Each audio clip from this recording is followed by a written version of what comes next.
At the face-off X, this will be one of those spots that'll be interesting to watch for Utah. They are not good at the face-off X. They know that, and they have accepted that, Joe. Seth Nealman, the long stick goes out there, and really what you'll see throughout the night as they go up against Frankie Labetti for Fairfield is they're just going to try to make it a 50-50 scrum and force Fairfield back into their own end. Yeah, Nealman's a great takeaway guy. They're going to defer that face-off, put the pole out there, and then really make the guy who wins the face-off run around, try to escape Nealman, and lock off everyone else. And there is Labetti. Couldn't get rid of it to anybody. Gets a shot off. It's backed up, and Fairfield will get possession, still with plenty of time on the shot clock. Mindset there is you face off enough over the course of the night, make the Fairfield Fogos run around like that, you'll tire them out, and eventually those face-offs will start to tilt your way. Taking a look at this offensive unit for Fairfield, here's Taylor Stroud coming off that 6-goal performance on Tuesday, and he's got the first tonight. We knew he could do it with his feet set. That's what he did against the zone that Bryant threw at Fairfield on Tuesday. Here's Stroud dodging down the alley. That's perfect placement. When you're teaching midfielders to drive down the alley, you shoot low and away. Toughest place for the goalie to get to. Look at this location. Drills the corner. Taylor Stroud entered this game with 3 straight multi-point games, well on his way with the early goal to put Fairfield up 1-0. That was a career-high 6 goals he had against Bryant. Also had an assist for a 7-point afternoon, and we mentioned game-tying and game-winning goals for him. Got a whistle off the ensuing face-off. A loose ball push will give it right back to the Stags. In talking to Utah coach Brian Holman about the face-off, he said, look, we had some options, maybe some guys we could have brought into the program to figure things out. We have guys coming in next year, 2 more after that in 2 years, so we're comfortable with it moving forward. And you know what? We just decided we're going to figure it out this year, and that's what they've tried to do is they get a save here from Donnelly. Yeah, they've made up for it in enough areas. They're hustling all over the field, winning 50-50 battles. They might not win those face-offs, but they're creating possessions off end-line runouts, ground balls, assisted ground balls, all those other situations. So our first look at this Utah offense. It is led by number 1, the guy we talked in the open about, Josh Stout. You see him there in black with the red numbers. Yeah, Utah's still got a pole on the side. They're going to pick with the pole here, try to get an offensive midfielder. That's Stroud. Diving in off the pipe, it's Perkins. But a loose ball is won by Utah, and James Sexton keeps it alive for the Utes. Yep, Stroud's running off the field now. You see Utah kept him on for that shot, trying to exploit that mismatch.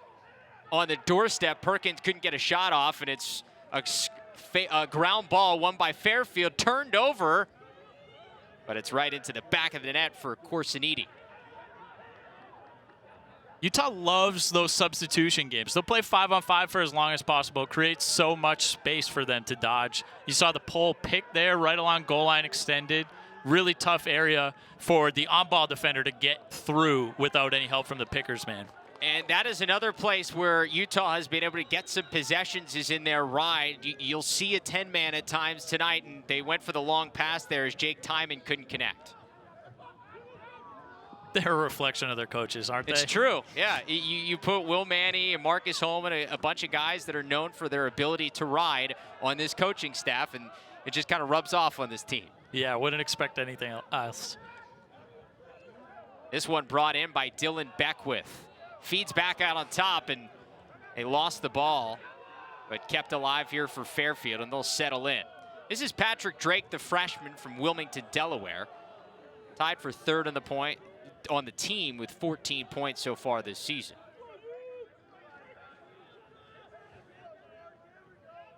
This is part of this second midfield unit for the Stags. Cole Barnard, along with Jack Brennan and Brian Crawley.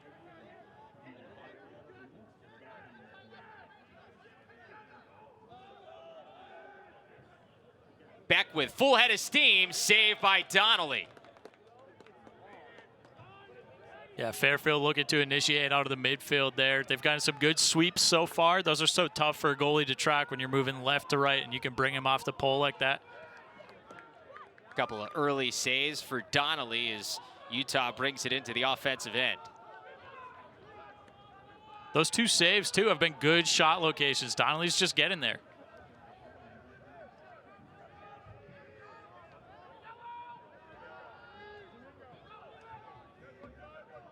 There's a substitution game. They had a step, but they just didn't have the right spacing to feed him. This is Cam Redmond, one of the few seniors on this team. He played 50 games for the Utah Club Lacrosse program when they were in the MCLA, and now one of the handful of guys that have moved up, and it was a handful of veteran guys who had been at Utah for a while and have moved up to the Division I program. Feels like such a big key to their success. Stout gets his first shot, but it's saved. To carry over that culture that they created at the club level with some of these guys who have that experience with this coaching staff. Here's Kendall Cahey in transition, another stop by Donnelly. Again, low and away, Donnelly getting there. And a transition the other way. Stout on the doorstep, and they cash in. Utah answers right back, and we're tied up at 1. That's a huge save in transition by Donnelly. Those are the toughest times to make saves in those odd man situations. On the same side, anytime you can make them and then get a clean outlet, you're likely to counter that fast break with one of your own. That's exactly what Utah does here. They love to run. They play with their heads up. The nice one more pass and the dip and dunk on the doorstep. Sorry, that wasn't Stout. That was Jimmy Perkins with the assist. He finds Aaron Feldstedt on the doorstep, able to create some numbers back the other way and take advantage of that great save and outlet. Nice finish by Feldstedt on the doorstep, moving the goalie, throwing that one fake to open up some space. And Donnie Stock went early, gives the possession back to Fairfield here on the faceoff violation.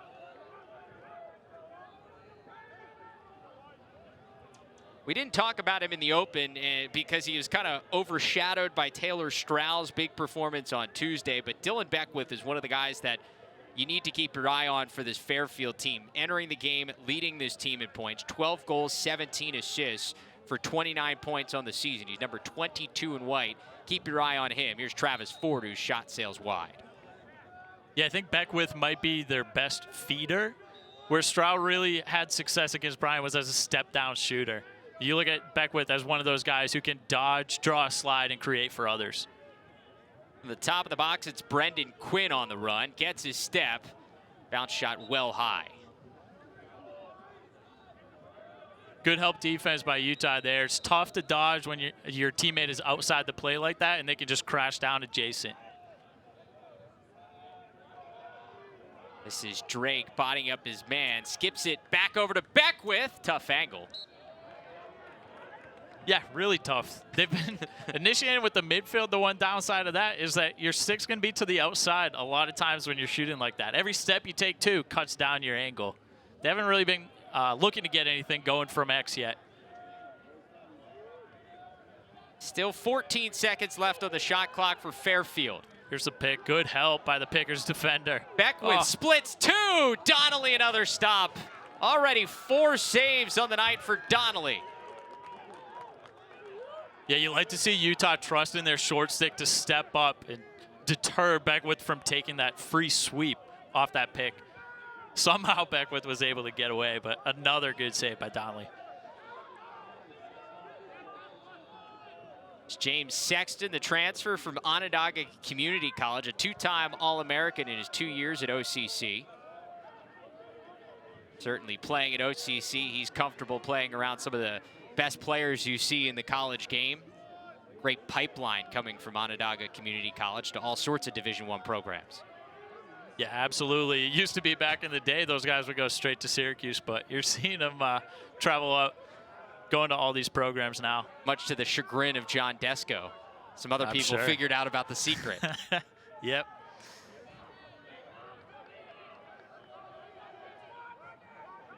Pass in front, a turn and score. There is Sexton, his first of the night, 10th of the season. That's such an underratedly tough finish. Anytime you can catch from a dodge up at the top of the box, turn, find the cage, and release it before the help defense gets there and collapses on the crease. High level of difficulty shot by Sexton here.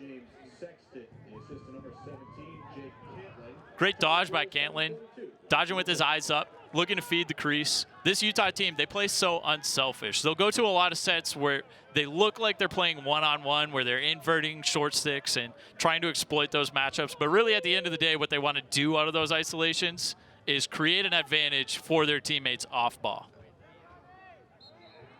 You're not familiar with this Utah program because they're a first-year team. You should know about them now. They entered this game at 4-4 on the season, which is remarkable for a first-year program in Division I lacrosse. All those wins against Division I competition, and they're coming off a game against Duke where they were up by 1 late in the first half. If not for a deflection late in that first half that caused a late goal right around the buzzer for Duke, Utah would have been leading at halftime against the second-ranked Blue Devils. Yeah, they've played such an ambitious schedule between Duke, Vermont, Denver, Air Force, Hofstra, all these teams that we've seen in the tournament in the last few years, and they're just not backing down from anyone. Looking to clear, turned over, and given right back to Fairfield. But once again, clearing can be an adventure sometimes against this Utah ride. They're going to make you earn it.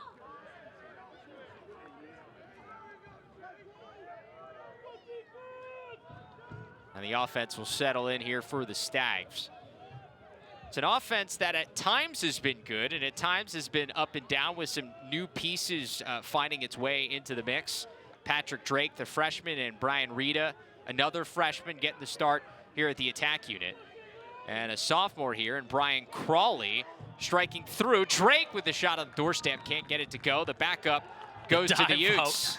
There it is. You were showing me just before we came on the dive out against Bellarmine, their last win coming up over the weekend, and it helped seal victory.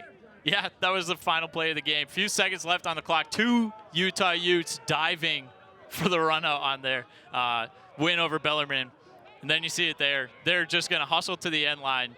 Like we said, they might not win the faceoffs, but they make up for those by creating possessions in so many other areas of the game, mainly those end line runouts. Anytime you can get that as a defense, that's essentially a turnover. This is Cam Redmond. Hang up here.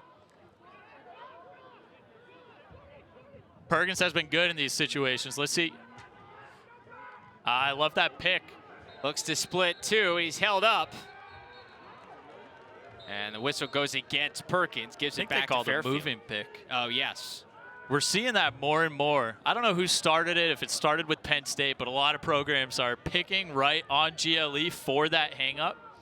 The hang-up situation when your defender is above goal line extended and you're standing there at X, kind of baiting them, waiting for them to make a move. A lot of teams will try to flush it. They'll put their goalie to one side, the defender to the other. Those hang-up situations, when you can bring a picker to that, really allow the ball carrier to get a shot off.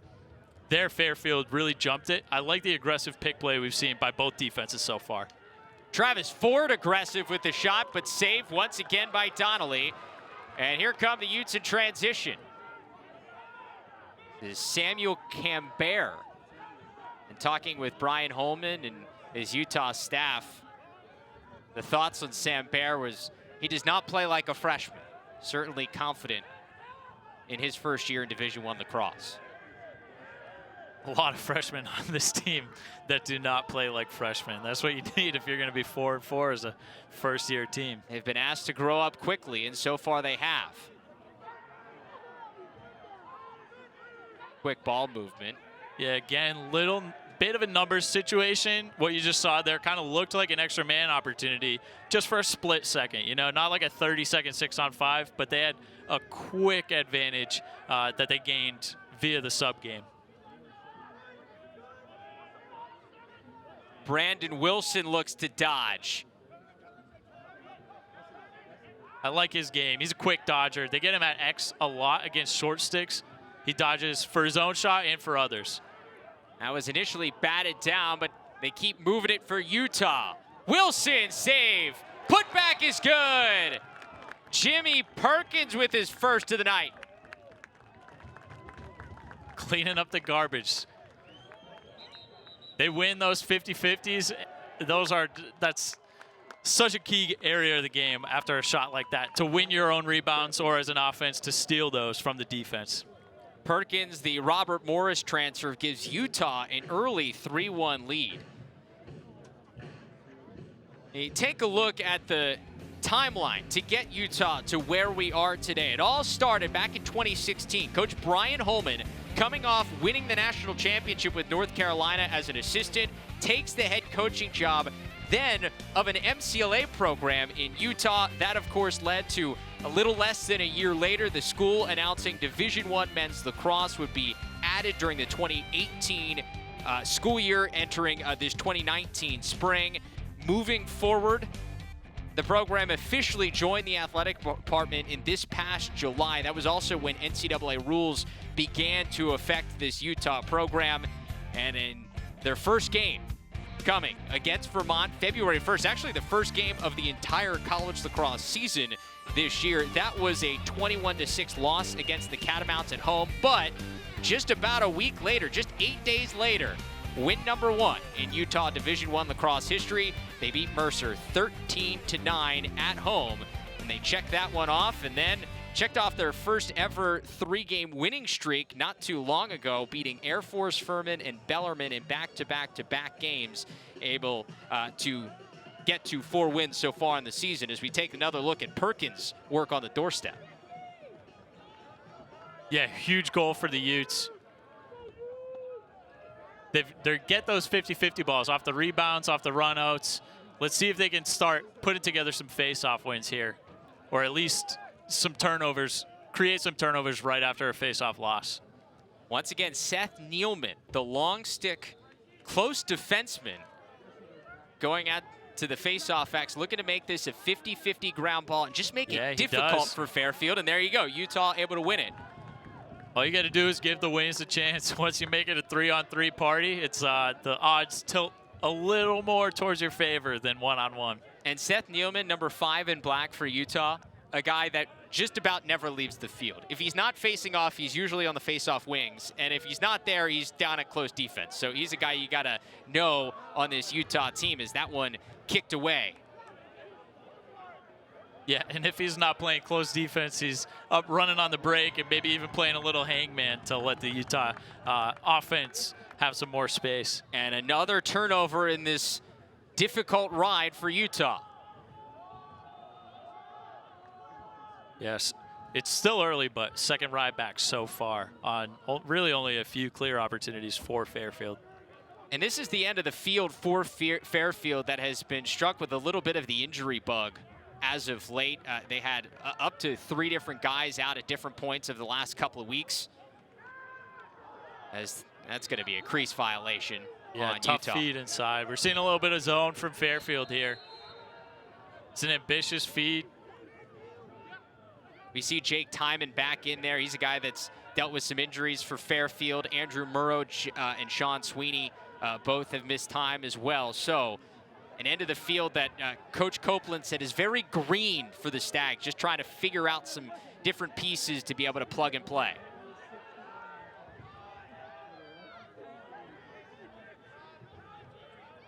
Stags able to get an offensive possession here.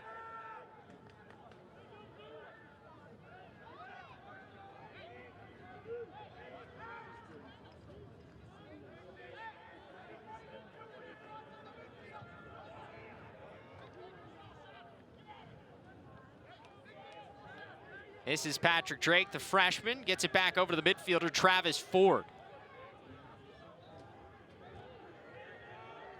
There's now the pick for back the sweep with again. to Strow. Oh, he had a corner. Great run out once again by the Utes. Another dive out. That was a good pick for the sweep by Fairfield. We saw earlier the Utah Pickers, the defender jumped that, denied the sweep. Beckwith somehow got out of it. There, they were able to draw a slide and feed Stroud for that step-down shot. That's a good opportunity. Shot you want if you're Fairfield. Stroud has been burying those. Yeah, buried the first one tonight, but not able to get that one to go, and it stays 3-1.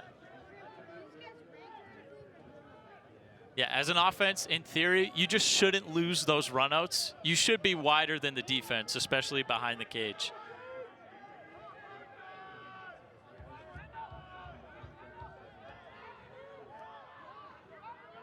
Here comes Utah down the alley. Back out top to Wilson. And notice, Josh Stout is way up toward the top of the box. He was almost at midfield. Invert here. Yeah. I think he's one of their favorite step-down shooters. They really have their shooters high. Looks like they have a mirror here on the inside. Fairfield's getting a slide ready to go. They're going to hold for the last shot here, or as close as they can get it with that 5-second difference. Wilson working against the short stick and Cahey. Gets it to Perkins. Dive, he can't put it home. That was almost a homage to his coach, Marcus Holman, the crease dive logo. I believe Will Manny also cashed in on one like that in the All-Star game last year. Long pass to the other end. Beckwith couldn't put it home. And so after 15 minutes, how about the Utes coming out firing in Fairfield, Connecticut? Utah with an early 3-1 lead over the Stags. Getting ready for the second quarter as Utah has a 3-1 lead over Fairfield. Travis Eldridge and Joe Keegan back with you here on LSN. What a start to this one by Liam Donnelly, the goalie for the Utes. 5 saves early on to shut down this Fairfield offense. Yeah, the Yorktown product. You see the Y taped to his chin guard there. Shout out Paul Carcaterra, the hotbed of Yorktown. And I think the area where he's really been impressive is starting transition. When you play goalie for Adam Gittleman's defense, Gittleman liked to do it with his legs and run out of the cage. Donnelly's been making saves, having his head up, and finding the right outlet to start the break. And we saw him directly influence at least one goal so far for Utah as Nealman wins the faceoff for the Utes. Yeah, that's a couple wins in a row here for Utah. And just unorthodox for any faceoff guy having to go against this Utes program with the way in which they've tried to deal with their lack of a true faceoff athlete. Yeah, that first faceoff win for Fairfield, we saw him maybe cover 80 yards just running around trying to escape Nealman. Here comes the razor pick. Yeah, they don't use it behind X. They try to get topside immediately. I like that look. We haven't really seen that from a lot of teams, but that razor pick, what it does is really trips you up on the back of the cage where you got to fight under the pick and over the net. Aaron Feldstedt will give it a run for the top. Instead, gets it over to Stout. Still 30 seconds to work on this shot clock for Utah.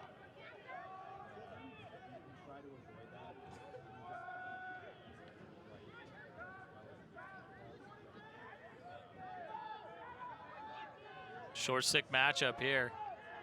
Now on Sexton, the attackman swims, stopped. Big nice save move there from Fairfield for Corsiniti.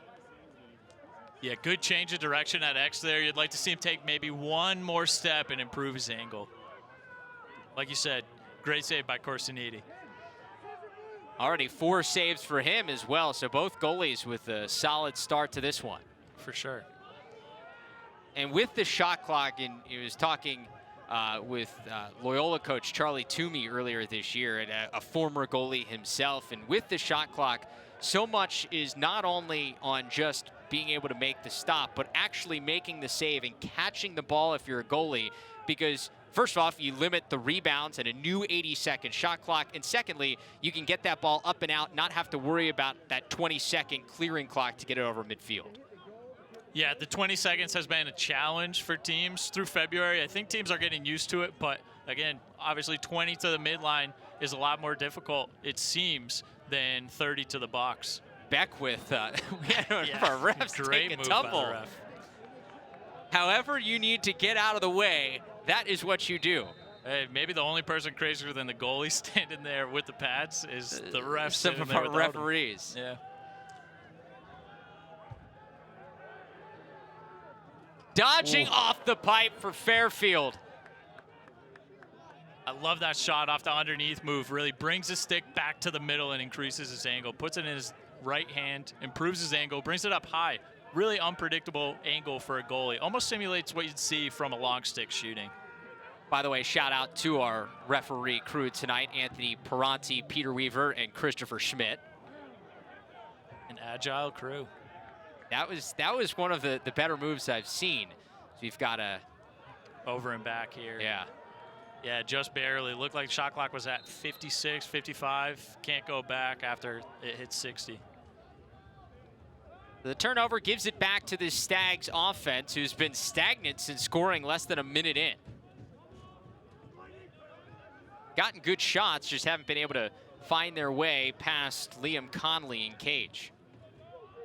Let's see if they go back to that pick game for the sweeps. This is Stroud, and has it taken away.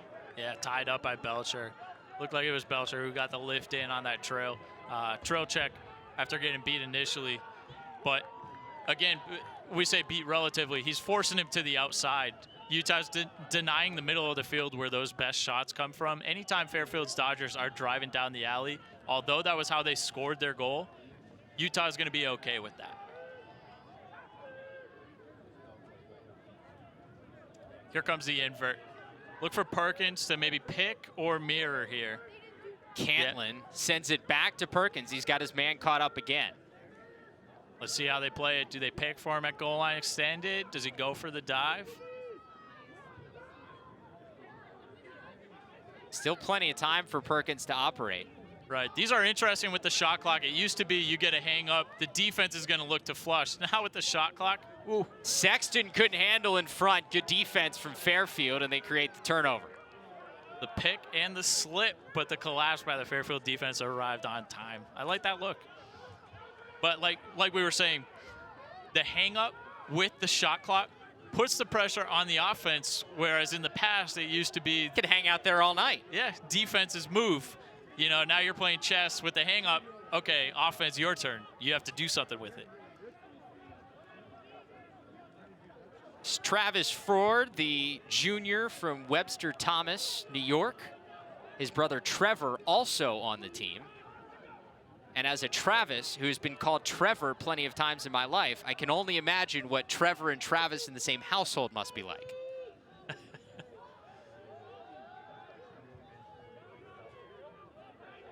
There's Dylan Beckwith down the alley, gets his hands free, and he just missed. You can see he wanted that one back. Yeah, again, those alley shots, they're not the best, but they're really all Fairfield's getting off these midfield dodges. Utah's short sticks are making it really difficult for guys to catch the ball. They're denying guys, pressing them out really wide, which is just chewing up time. Good collapse by the adjacent defender. And Drake has it taken away. Yeah, Utah's help defense has been so great today. Their adjacent defenders are just crashing down any opportunity they have to get one of those free, cheap doubles where their man is not a threat, so they can just leave, you know, throw a check, and then they can get back on their man if need be. But what we've seen is they're putting the ball on the ground with those checks, and it's just creating stops for Utah. Number 21 for Fairfield, Brian Cosgrove, getting the assignment of working against Josh Stout. For Fairfield, Cosgrove actually normally a long stick midfielder on the Stags team, but with some of the injuries and pieces missing for Fairfield so far on the defensive end, moved down to close defense. And drawing a tough assignment tonight against Josh Stout. Yeah, absolutely.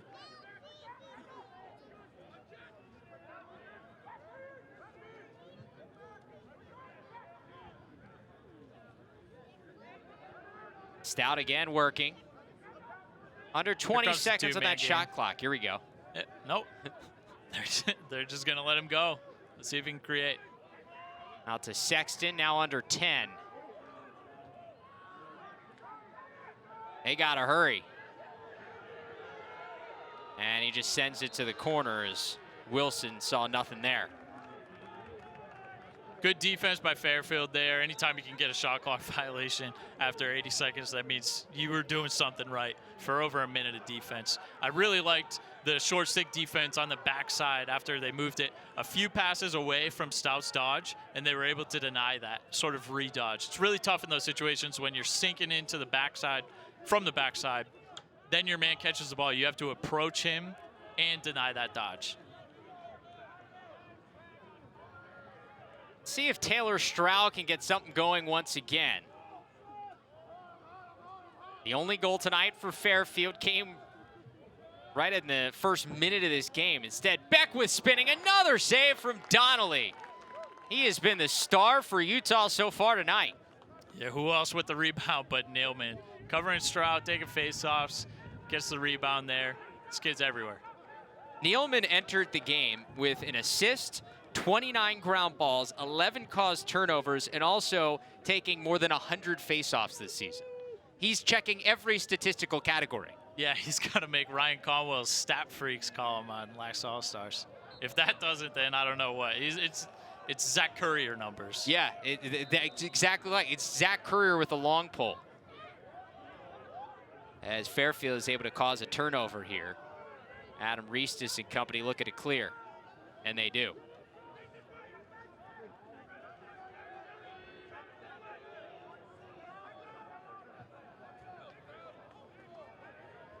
Travis Ford, a guy who can fill it up, had a career-high 5 goals in the win over Siena earlier this season. Fairfield looking to invert here, taking the short stick matchup to X. This is Quinn. Just can't find an angle, instead sends it behind. Back out to Stroud. And you know, after Utah saw Stroud put home 6, they're not gonna let him get many shots free. Yeah, the second he caught it, Belcher was right in his gloves. There he is. Taylor Stroud is second of the night. Fairfield back within 1. They go right back to a similar action. Belcher was right there the first time, just a step late the second time. It's really tough to ask. Like we saw, the Fairfield defense on the other side, the backside defenders sinking in. Now all of a sudden he has to extend to hands. I'd like to see them create more step-down shots for Stroud. They got a lot against the zone. It's tougher man-to-man. If you want a step-down shot, you have to win your matchup, like Fairfield does here.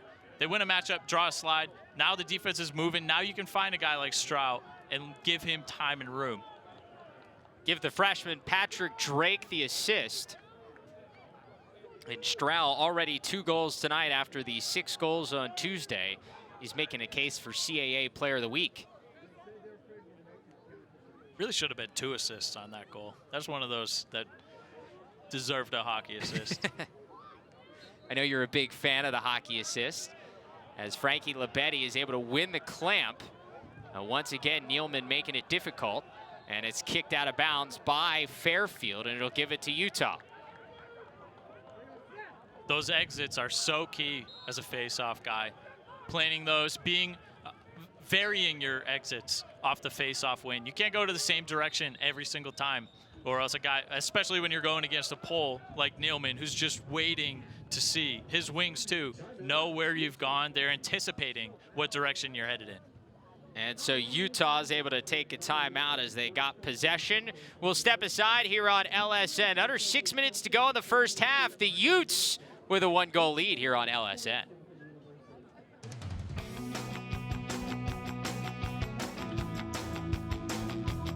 Hey everybody, Tom Eschen here in the LSN studios. A timeout, so it's time now for our Player of the Year watch. This week it's Cornell's Clark Pedersen, taken 12th by the Boston Cannons in the MLL draft on Saturday night, then put on an absolute show 12 hours later against top-ranked Towson. He scored a career-high 8 goals in the first half on 9 shots, leading the Big Red to an 18-11 victory over the previously unbeaten Tigers. He's the 10th player in Cornell history to score at least 8 goals in a game, first time a Big Red player has done that since 2006.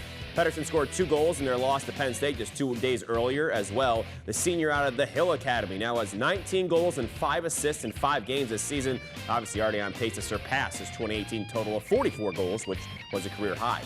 He'll be needed to step up once again on Saturday when his Big Red travel to Yale. So Clark Pedersen, this week's subject of our Player of the Year watch. Tune in each week to see who could be in the running as the best player in lacrosse when it's all said and done.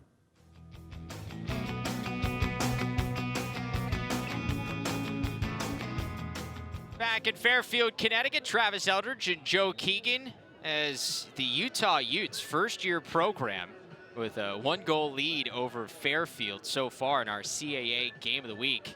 Utes taking a timeout, preserving a possession and a chance to continue to try to add to this lead. What has impressed you so much when you look at Utah as a first-year program here, Joe, and how they've been able to seem to be so confident so far in their Division I slate? I think it might be just that, the confidence, the number of guys who they allow to initiate. A lot of these teams, even a lot of the more established teams have defined roles, and they're leaning heavily on their one-star player. I think Utah asks a lot of guys to initiate, and a lot of guys, take advantage of that moment. Looking to take advantage of this opportunity on this end of the field. There's so many different styles of Dodgers, too. Like, Stout is really good at setting his guy up into the pick.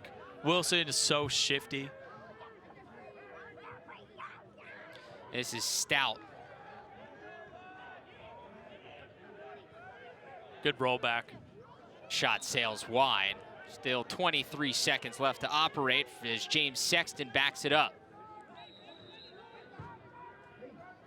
Sexton quickly off the end line. Good lift. Yeah, lifted his stick. Battle in the corner, but another Ute and Wilson able to come and help. So Stout with 10. Spins back. Stout save again by Corsiniti. Fresh 80. That is huge. Whether that was a save or off the pipe, that just shot out of there. Really no chance for Fairfield to get that rebound right to the Utah offense. And all that does is you just have, as a defense, have to buckle down again after you just played 80 seconds of difficult defense. Yeah, and it could have ended after 70 there. One defender run into the corner. Utah played that 2-on-1 ground ball perfectly. This team loves assisted ground balls, so they'll hockey it to another player. If they can't get it, they'll keep it on the ground until one of their teammates can. Redmond dodges at the top. Now to Cantlin.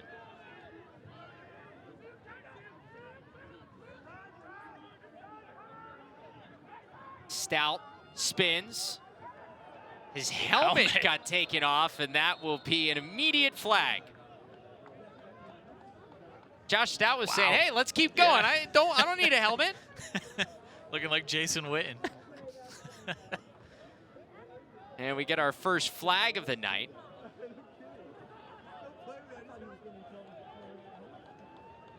One minute slash on George Elmquist for Fairfield.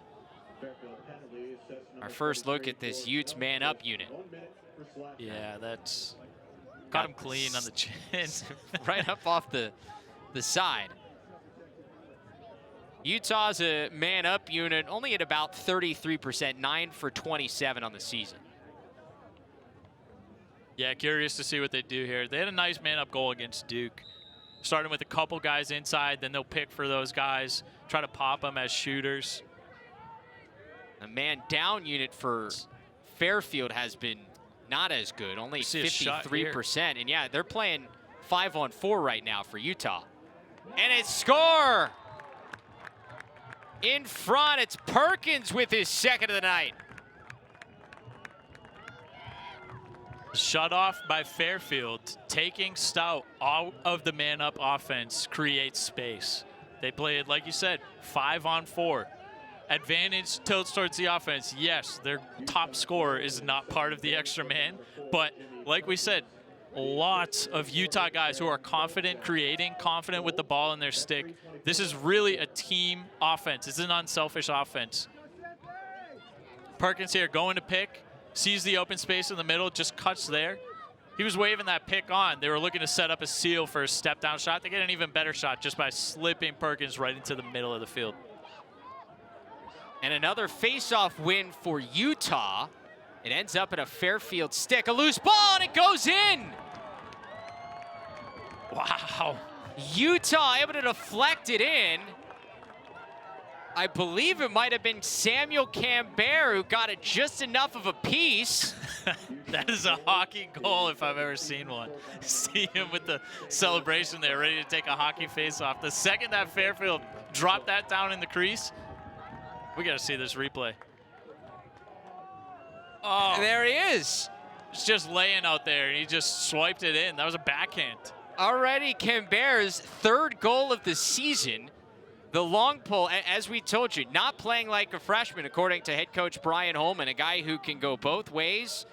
And I don't know how much hockey he played in Flower Mound, Texas, but showing off some ability there. Maybe some street hockey. Street hockey, yeah.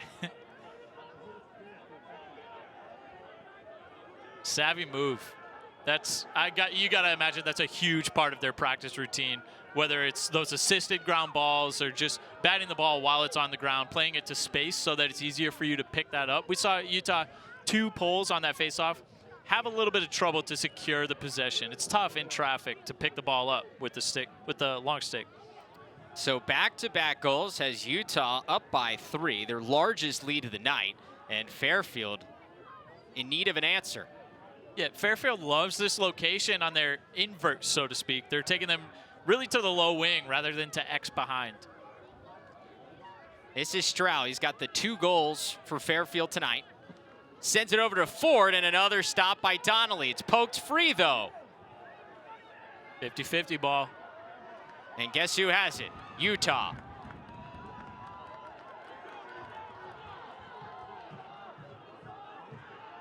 Barreling through, save at the other end. And a flag down as we have a crease call as well. I believe that was Nick Hapney going end to end. That was a ridiculous effort by Hapney. Just bouncing around. Yeah, he was not going to be denied. No, he has a goal in the season. You'd think he has none, and he's hunted for his first. He was determined on that. Well, he saw his buddy Cambert, both freshmen, that he got a goal. And so Hapney said, you know what? I want one too. Yeah. As the call is offsides on Fairfield. Goes against Dylan Beckwith. And so another extra man opportunity for Utah, 1-for-1 on the night. This one just of the 32nd variety. Yeah, expect them to shut off Stout again. That's what they're doing with the short stick up at the top. Adam Reistis draws that assignment. And they get it to Stout, but he just moves it along. It's tough. They're shutting him off, not so much to deny him the ball, but even if he catches the ball out there and he's playing one-on-one, you might as well give it up to your teammates and let them play, or start him in the middle. Skip pass out top, save. There's the pole on the extra man. The old Scott Ratliff.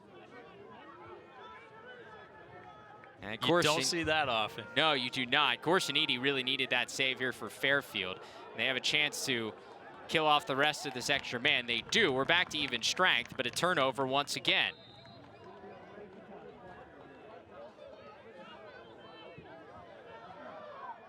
Good save by Feldstedt to and keep possession. Coming up at the half, we will send you inside the LSN Broadcast Center, get you all caught up on some first half highlights. Also get some reaction from Chris Marshall. Now, Chris was all over this story from the very beginning with Utah, so it'd be fun to hear his thoughts on the first half, his chance to watch this Utah team operate. We'll also give you an update on the other game going on tonight, High Point and VMI, the 10th ranked High Point Panthers, a team that has been really, really good so far this season. Speaking of really good, this is about as good as you could get in a first year of Division I lacrosse for Utah. I mean, it's tough to ask this program to do any more. Sitting at 4-4, and you compare that to what some other teams have done recently in going Division I in their first 8 games, and they're better than everybody. Yeah, and these aren't programs that we're talking about here that didn't have successful second, third, fourth years. All of these teams, Richmond has won the SoCon a few times now. Michigan is a successful program. They're, competing in one of the toughest conferences in lacrosse. Marquette, 2-time Big East champs. And Cleveland State this year making some noise, like yes. Utah. Very ambitious schedule, but they're hanging in.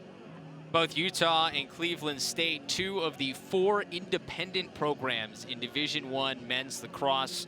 Certainly teams that would like to find a home in a conference. It's a conversation that continues to ongo about especially Utah and Cleveland State, as we'll see NJIT, one of the other 4 independent programs, join a conference next season. So it'll be left to Utah, Cleveland State, and Hampton as the only 3 independents entering next year. And it's just tough to get into the NCAA tournament without that automatic bid.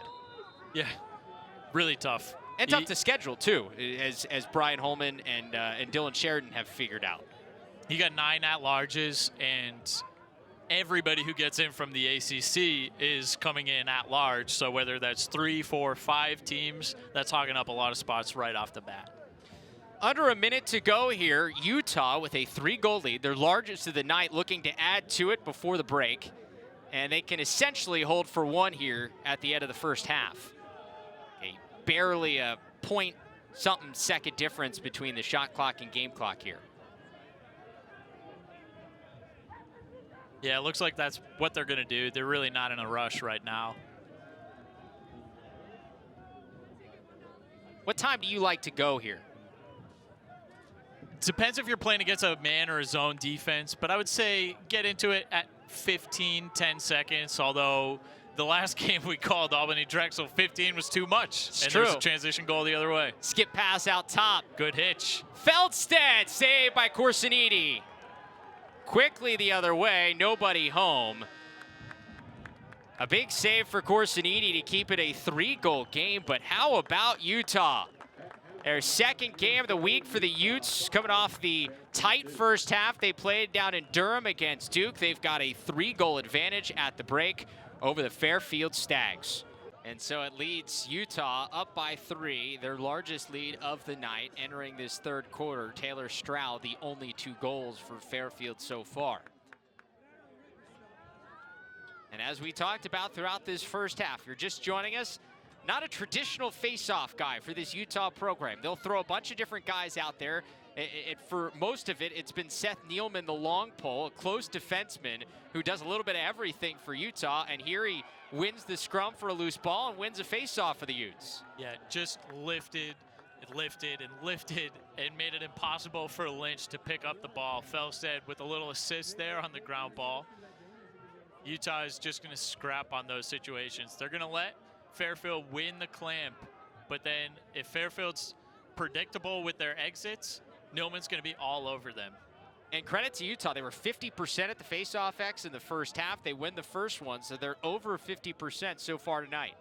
I'd have to double check with Greg Gorenlian, but I think once a pole is playing on the face-off, you want to get that for Fairfield, you want your face-off man to be standing up on 2 feet. You don't want him to be down on one knee because it makes him slower to get out of that exit. Nealman's all over him right off the whistle. And we have a scrum for this loose ball. The refs will give it to Fairfield, and they will look to clear, get their first offensive set of this third quarter. Yeah, just good physical defense by the Fairfield short sticks. Punching hips. Taylor Stroud goes one-man show for the clear. Got 2 goals so far tonight. Honestly, if not for the goalies, this would be a much more high-scoring game. Both goalies playing well in that first half. Liam Donnelly for Utah with 7 saves. James Corsiniti with 7 as well. He now is up to 8 on the night for Fairfield. Here comes that low wing isolation against the short stick. Let's see if they can turn it into the pick game. Good stick in the passing lanes. Yeah, Quinn's pass is deflected, and Donnelly comes out to win the ground ball. That's such a tough pass. In past years, without a shot clock where offenses are really valuing possession, a lot of teams don't allow you to throw that back across your body to the picker. They're looking for other passes. Utah looking to get over 500 here tonight. Sitting at 4-4 on the season. Both these teams looking to get over 500 as Fairfield enters at 3-3. As Josh Stout initiates from X.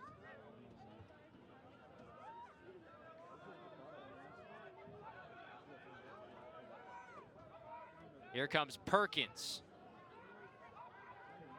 Back to Stout.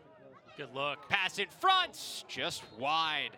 As Redmond got a really good look at that one. Yeah, strong closeout by Fairfield. Broke the stick on that. So Redmond, as he leaves some debris on the field, will go and find a new stick. Yeah, building off what we were talking about in the first half, where the Utah offense is so impressive in the ways that they allow so many guys to create. I think them moving from one action to the next, if the dodge at X isn't there, they move it for a dodge on the high wing. Shot sails high from Cantlin, and that will not reset the shot clock. So a shot clock violation on Utah. Great hustle by Fairfield. Like you said, shot clock violation either way. That's going to be Stack's ball. And watch Perkins here. if you're not paying attention in the clear against Utah, they'll make you pay.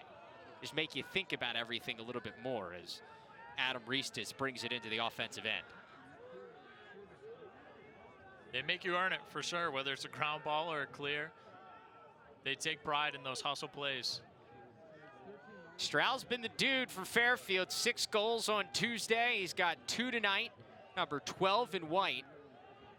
They have not been able to get some of their other guys going, as Dylan Beckwith, their leading scorer entering tonight, hasn't been able to get a point this evening.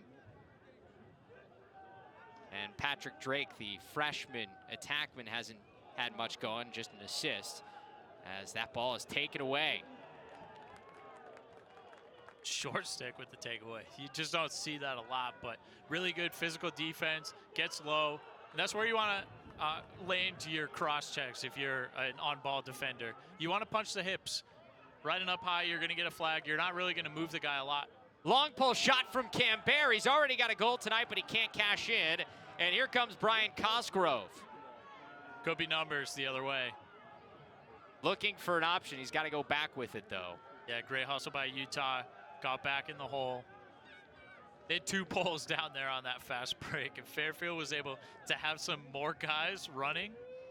They could have capitalized on that. James Corsiniti for the Stags, up to 9 saves already tonight.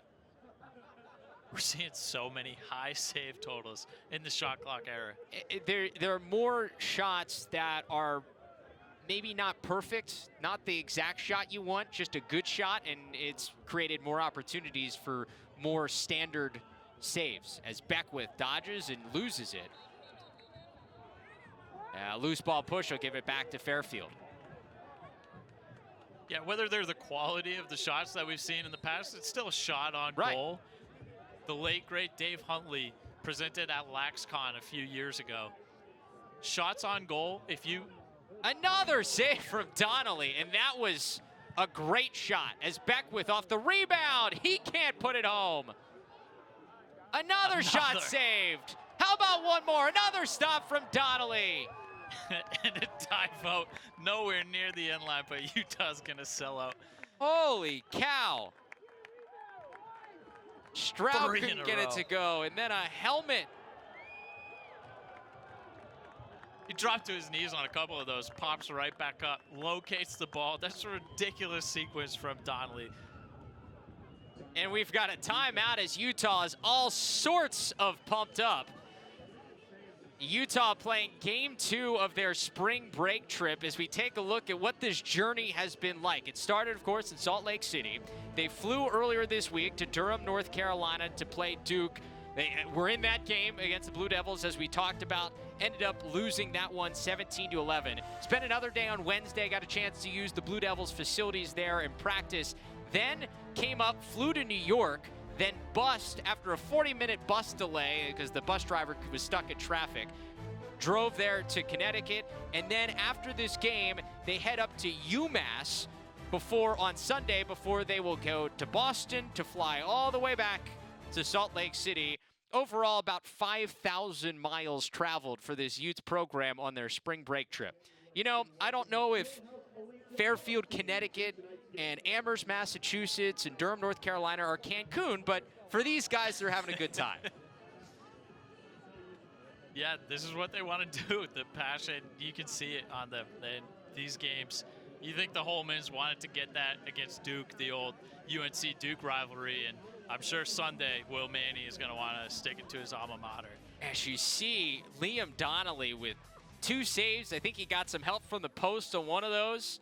Standing tall. He's up to double-digit saves now. He's got 10 saves. His career best was against Furman earlier this season when he made 17. But get this, he is now double-digit saves in all 9 games this season. Insane. Back to my point about the high shots on goal totals. Coach Huntley's study showed that the more shots on goal you allow, or the more saves you have, I should say, the less likely you are to win the game. And it's because you're allowing more shots on goal. It's an indication of, it's a good proxy for time of possession or the quality of shots that you're allowing. But whether these are the same quality that we've seen in years past or not, they're still shots on goal. You still have to cover 36 square feet of cage. It has been a barrage for Fairfield, but they just cannot seem to solve Liam Donnelly. Here's Travis Ford, who's bodied up. Nealman, great on-ball defense. Now Fighting through that pick. back to Ford. The deflection, and that got by Donnelly, but wide. Finally, a putback goes. Jack Brennan with his second goal of the season. Fairfield needed that one. Yet Nealman was so strong on that original contest that he almost took so much off of it that it allowed Fairfield to catch that rebound, keep it in play. Anytime the ex-attackman can catch a rebound like that and feed into a recovering defense, a scrambling defense that might not have its bearings straight, you're going to find open shooters. It's really tough. It makes what Liam Donnelly just did a few minutes ago even more impressive when you see how tough it is to string saves like that together. Good heads-up play by Fairfield. The first goal of this second half for Fairfield. Give the assist to Patrick Drake, his second of the evening. Face-off win. Fairfield goes back with it. And now Utah will look to ride and see if they can get it back. Instead, a good clear here as George Elmquist gets it into the offensive end. Yeah, good clear, good exit on that face-off. A dive! Ooh. We've got a flag. Does it count? It's good. The goal is good for Fairfield. Back-to-back goals as Dylan Beckwith went airborne. That's a great time to attack by Beckwith. We talked about Utah doing it in that sub game. If you're not getting your chances dodging 6-on-6, dodge when you're playing 3-on-3, 4-on-4. Go at your man. Utah doesn't have a slide ready. That underneath move being made available with the crease dive is so huge for offenses. It almost expands the field. It puts more pressure on the defense to cover more ground. Now, of course, with the new dive rule, the question is you need to be diving away from the goal mouth. Some people may say, well, Beckwith landed where the goalie would be standing, but Cambert with that push is the reason why, and that's what the refs will say, the reason why Beckwith landed where he did, and because the goal went in before he landed in the crease, it's a good goal, correct? Correct, that's how it's phrased, but that's not how we've always seen it adjudicated by the refs. We've seen guys get pushed into the goalie, and then they say that he was diving into the goal mouth, even though he was clearly diving in a different direction when he left his feet. I agree with that call. The Utah defense pushed Beckwith into the goalie. He wasn't diving at the goalie, so should be a good goal. As Fairfield wins the faceoff.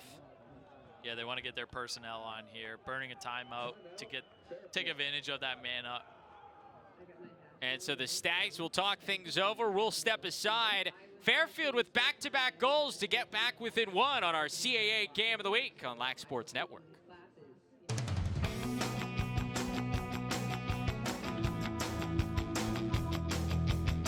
Hey everybody, Tom Eschen here in the LSN studios. Fairfield just getting the week started in the Colonial Athletic Association. Let's take a look at what's in store for the rest of the league and the weekend. Towson playing the #2 team in the country for the second straight week.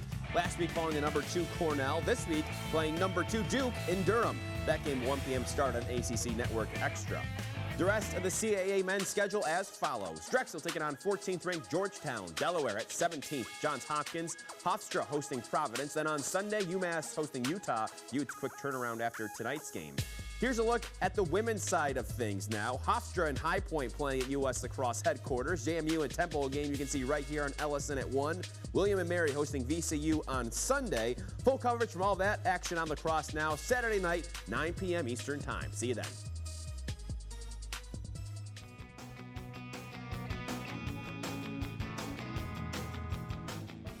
So Fairfield called that timeout. It's not an extra man because the penalty was waived off on the goal. They just wanted to talk some things over here in the third quarter as they have a possession off the face-off win. Here's a look at the upcoming schedule here for the Stags.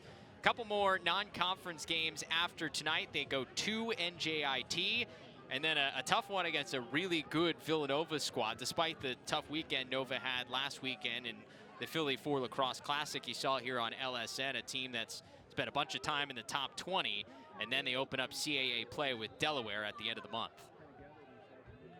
two tough losses, but I think they belong there. That's a young Villanova team, a lot of talent. Pass in front, and Brennan couldn't quite get that one down. Good opportunity in the middle. Sick handle by Brennan to be able to catch that, pull that back to his left, and let that go. Beckwith, another save. But it resets the shot clock, so a fresh 80 for Fairfield. Now 11 stops for Liam Donnelly. Yeah, and you see that arc? You think he's sitting back on his heels with his heels on goal line while Beckwith goes airborne again for a crease dive. He went out to meet him. This is Taylor Stroud, 2 goals tonight. Beckwith, I don't know where he was passing that one, but it's taken away by Nealman. Yeah, Fairfield's going to that weave offense a lot. Really haven't been generating anything.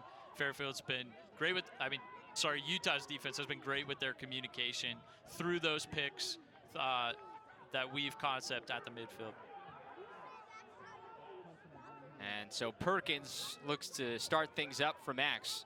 With Jimmy Perkins for Utah, transfer from Robert Morris, who actually had a big part in that upset win over Penn State last year. That was really the win that put Robert Morris on the map a year ago in that big year that they had heading to the NCAA tournament. Coach Holman couldn't say enough about what Perkins has meant to the confidence of this team. He's been out at different times dealing with an ankle injury, but he said his confidence to say, hey guys, I've played these teams before. It's okay. We can handle these teams has been so important to their confidence overall as a team in their first year in Division I. Absolutely, and I think that Robert Morris background really gels with what Utah would like to do. Having these assistant coaches who play at the pro level, they want to play a pro style, and Robert Morris is very much an up and down team. Pretty catch and finish in front. Utah back on the board for the first time in the second half. Sexton again with that finish from the feed up top. Really difficult when you have a midfield feeder for you to catch, turn, find the cage. We talked about Wilson's dodging ability. So shifty. That change of direction there. Anytime you can get him in space. They've been initiated with him a lot on the wing. Here we see him up at the midfield. I'd like to see him invert a little bit at X. He's so shaky. He's able to draw that slide, or at least the eyes of the defense. He didn't draw a full slide there so much as a hedge, but it was able to get the Fairfield defense turned around and lose track of Sexton. Sexton's second of the night. Nice off-ball cut from him. A junior from Niskayuna, New York. Couple good defensive exits by Labetti here. There they didn't even have to turn back to the goalie and turn it into a full field clear. And Utah's okay with that. If they know we're going to send you back and make you at least work, not give you an advantage off the faceoff, they've seemed to be content with settling for just giving up the possession, not giving up a transition opportunity. It's worked out all right. It has. We're tied with Duke at halftime despite losing 14 of 16 faceoffs. As Taylor Stroud looks to get those hands free again. He's dangerous when he does. Nice shifty move from Bernard. He wants his right. Good check. And a takeaway. Utah's really denying top side for those shooters. We've seen Fairfield take a lot of shots down the alley. They scored early off it, but they want the middle of the field, and Utah's just denying it really well. Impressive handle there from Nick Hapney as he gets out of some trouble and gets it to this offense. That's one thing that the Utah long poles have not had a problem with. They're definitely okay with taking this ball into the offensive end. Yeah, and here's another one picking back all the way behind the opponent's cage. It's got a long run back to the substitution box as Wilson looks to trigger again. Would love to see a Fitbit on some of these Utah poles. These guys are They do everywhere. a lot of running. Yeah.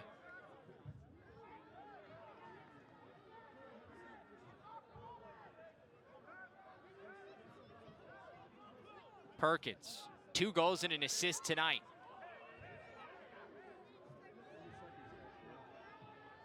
Here's Wilson again initiating. Bounce shot sails just a little wide and does not reset the shot clock, so still 15 seconds to work. Stout quickly. Yeah, this is when you want to get it to Stout. He's their guy who can create with low time. Or Wilson. He's proven he can win his matchup tonight. Wilson dives toward the goal. It's got to be a goal. No goal. They wave it off.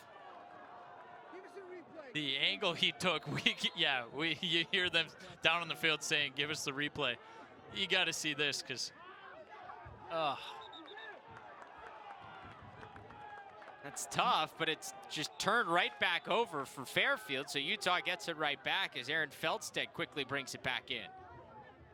it was maybe towards the goal mouth, but he landed before the area where the goalie would typically be standing, except the goalie came out to meet him, created the contact, so there's the other thing, right? But there was no penalty. They didn't throw the flag on the dive. They didn't. They just wiped it off. Yeah, I think they got the first call right. That was a good goal by Fairfield. Now, I'm not sure. I think I disagree with that one. In front, another stop. We have a push that'll keep this ball with Utah. Yeah, Fairfield almost stole one on the end line there, diving. With the reach, it's actually not the pole that counts as the reach. It's the farthest body part on you. So it doesn't matter if you're a defender or an attackman. Just for appearances. Yeah. Hey, these are refs. These are humans making a decision off a split second. You know, true. It's like calling balls and strikes. Sometimes you can fool them. Exactly. There's Stout and Sexton working. Now back out to Jake Cantlin. Got the short stick matchup and Adam Reestis. Yeah, I like these strong side initiations. Bounce shot! What a laser from Cantlin! That stuck the corner. What we mean by strong side initiation, he's a lefty. He's dodging with his stick to the middle. So he's working to get to the middle of the field and get that left hand free, rather than start from the middle of the field and move towards the alley with the stick to the outside. This really tough ask of a short stick to stay with him through that change of direction, through the roll dodges. Really unpredictable shot. Drops his stick a little bit and bounces it to the top shelf. As you see, Will Manny giving some instructions to Cantlin on the sideline. The freshman from British Columbia. Maybe using some of those box skills with getting a little screen help and sends it off the carpet to get a goal. And Utah back up by 3 here, under 3 minutes to go in the third. All the way in, a flag. The refs talk over the dive. Do we have another one wiped off? They want to get away from everybody. This is a tough job. Yeah, this rule has not given more clarity, and that was what we thought was going to happen. If anything, is more ambiguous. Frankie Labetti gets the goal to go. And they wave off the flag as the face-off man has his third of the year. Yeah, they called the push. It looked like he might have taken off after he was pushed. He kind of had his feet under him. It certainly was pushed, but maybe before he launched himself into the air. Either way, excellent hustle by Labetti, who's been asked to win those faceoffs and, like we talked about, escape Nealman all day. He's been having to run around a lot. Fairfield's alternating faceoff guys just to keep them both fresh, and Labetti was able to escape Nealman just for long enough. His teammates are not options. Utah's locking off everyone else. They're essentially daring him to score, which he did there. So Labetti able to win that faceoff and take it in. Now we got to look at Liam Lynch, who wins it back to himself. And Fairfield will look to take advantage of another possession. Aggressive ride here. Utah certainly doesn't make it easy, despite the fact that they struggle at the face-off X all the way through, and that shot never got in. A ping-pong ball around, and we've got a late flag. Looks to likely be a late hit, and maybe a look at the Fairfield extra man unit. Good eat there by the Utah defense. Looked like the aggressive ride almost led way to that shot. I think they're okay giving that up. We've seen them do it off face-offs, off full field clears. They're going to play aggressive in that ride. If one guy shakes free and is able to create his shot, it's, you know, worth all the extra possessions they can ride back. Dominic Mata, number 50 there in black, you see here. comes up high late as that scrum continued, and he draws the flag. So an extra man unit here on for Fairfield.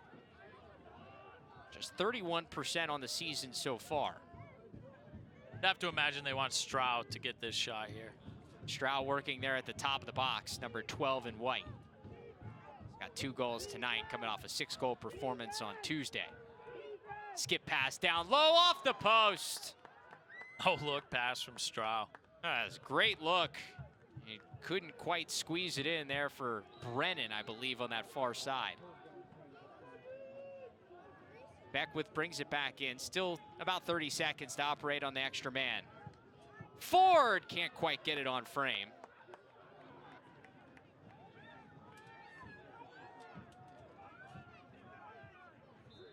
Donnelly standing tall, cutting down the angles.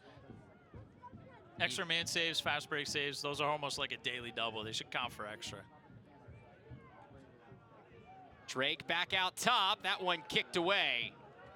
Another fresh 80. And just 6 seconds left on the man up. Ford back out top to Stroud, just too high. Good kill by Utah. Now let's see if they can complete the defensive sequence with 74 more seconds of defense. They've got to be a little bit tired playing man down there. Yeah, still a lot of time for Fairfield to operate, down by 2 here late in the 3rd quarter.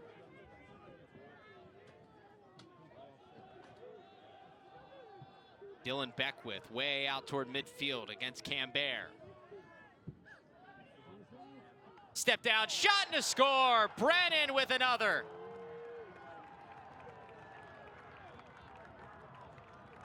Love that off-ball move by Brennan. That's a little pick slip, kind of like a mirror, seesaw cut action, whatever you want to call it. They work that little 2-man game. He baits his man into sliding to the sweep and then slips to space, hitches after he catches that, and attacks the middle of the field. Anytime you can get your defender sprinting at you and you fake that shot there and then move to improve your angle, you're setting yourself up for success. Jack Brennan entered this game with just 1 goal on the season in 6 games. He's got 2 tonight. The transfer from Colgate and the senior from Manhasset, New York. Able to get Fairfield back within 1. Stags have only led this game once. That was at 1-0 as Lebetti wins it forward to Drake. Shot sails way high. Almost went over the netting at the back of the field there, but it'll stay with Fairfield. Second half, Lebetti has been really varying his exits off that face-off win. We've seen him go back a few times. There he pops it forward.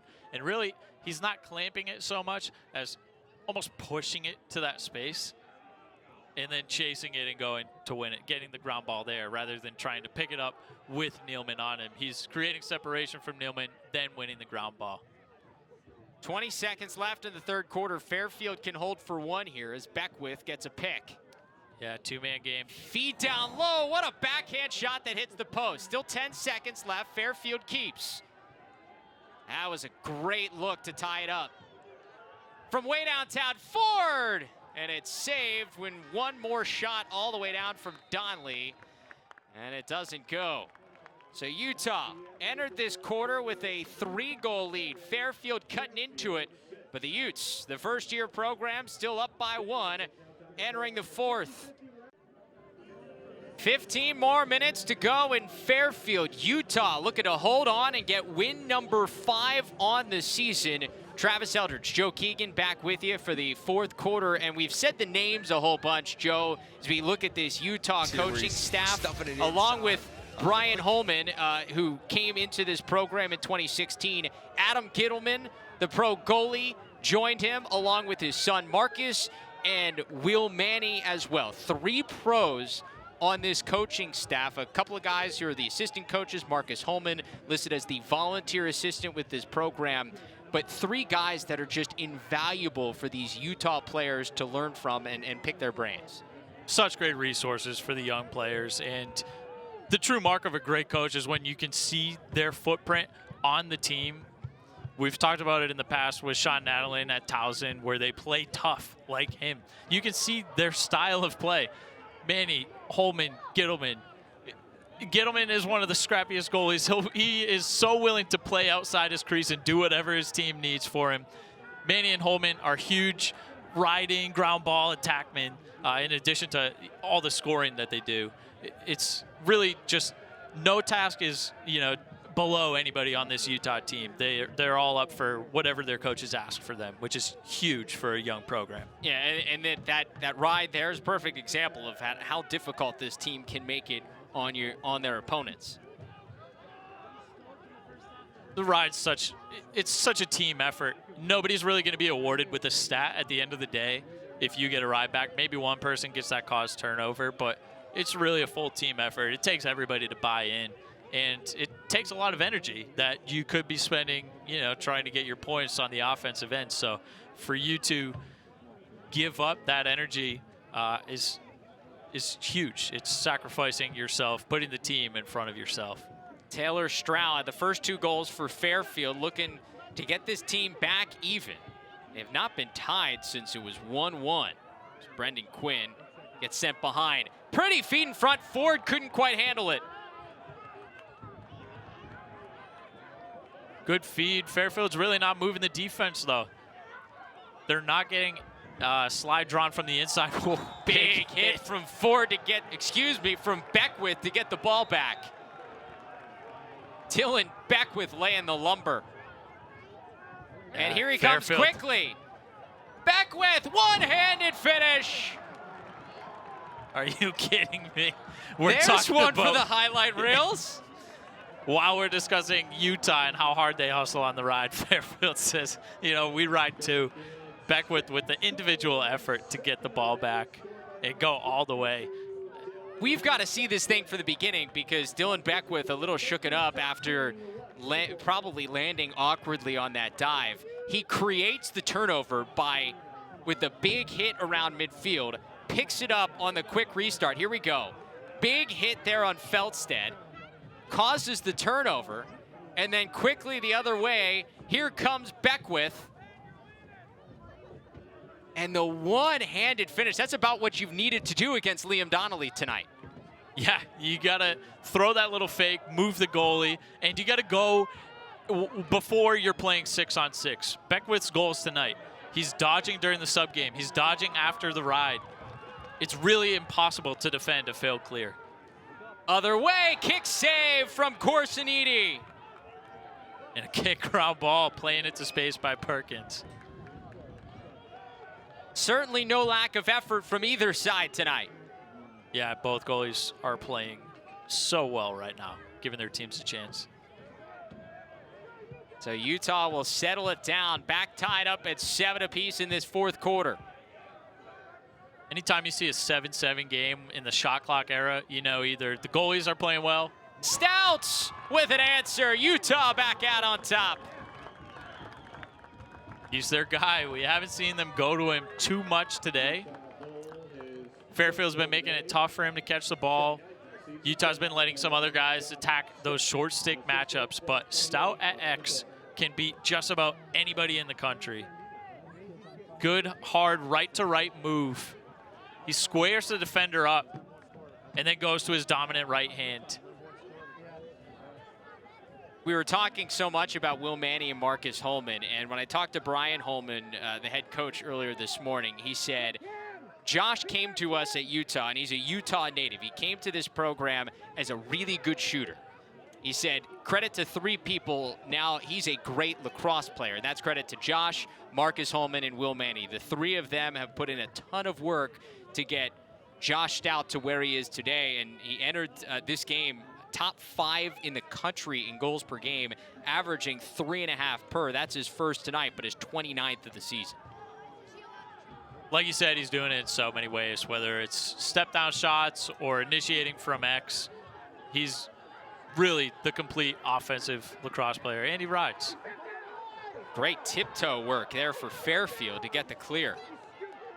Brendan Dreyer tiptoeing the sideline to get it down to Dylan Beckwith, who stays in after we saw him down on the ground for a little bit after that terrific effort for the last goal for Fairfield. Let's see what Fairfield goes to. They like that weave midfield offense, and they like initiating from the low wing against these short sticks. Looks like they're going back there.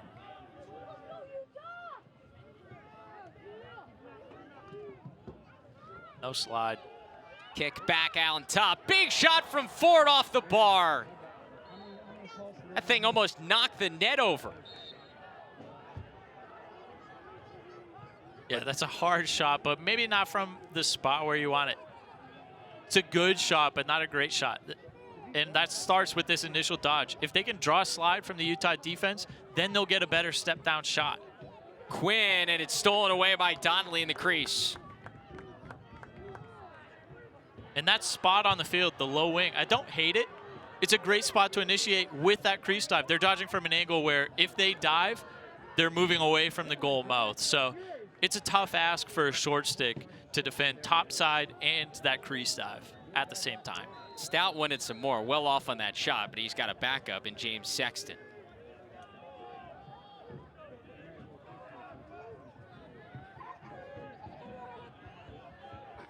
Now Fairfield was able to tie this thing up beginning of the fourth. Utah with an answer from Josh Stout, and now a chance to go back up two. Invert set here. That's Sexton behind the cage, and he's Looks got like it's Felstead with excuse the ball. me, Felstead. Yeah. He's got the short stick and Reestis. Back out top to Stout. He thought about that. Still 30 seconds to operate. Yep, Felstead at X. He's got the pole on him now. It doesn't matter. They're still comfortable with him dodging. This might be a razor pick from Perkins, or Perkins wants to hang up. And he's got it. Not a lot of time. Again, do they pick on goal line extended, or does he try to win that race to goal line extended? Perkins rolls near side. He had Sexton, but he couldn't handle the pass. Kicked forward and a ground ball by Fairfield. Great ground ball. Way to fight through that lift there. And Jack Brennan gets it to the offensive zone. That hang up just hasn't been very productive. They've been able to get it. They haven't been scoring off of it. They did against Duke, but we've seen a couple nice looks. The pick, then we've seen the pick and slip there. They were just looking to feed step down shooters. I think they're so comfortable dodging and winning their one-on-ones that they're having a lot more luck doing that than creating those hang-ups and trying to feed the cutters. Strow on the run. He's still stuck on those two goals, the first two for Fairfield. Feed down to Quinn. He just took his eye off of it and gives it to Donnelly in the crease. But a push after the fact, as we've got Quinn down.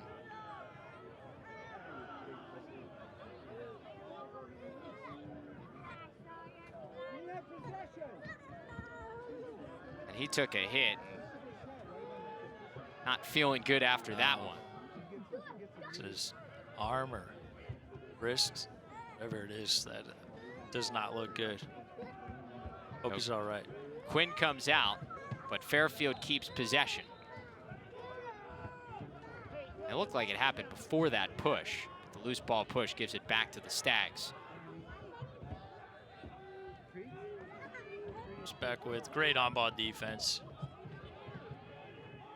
Ford back to Beckwith, steps down, another pipe. And Fairfield celebrating like it's a goal. And so we're gonna have another conference between our crew. Referee Anthony Peranti, Peter Weaver, the umpire, and field judge Christopher Schmidt gonna talk this one over. It's a good move by Beckwith to find space. His defender crashed adjacent. He was open for that step down. We got to see a replay, but I don't know. We'll wait for the call here.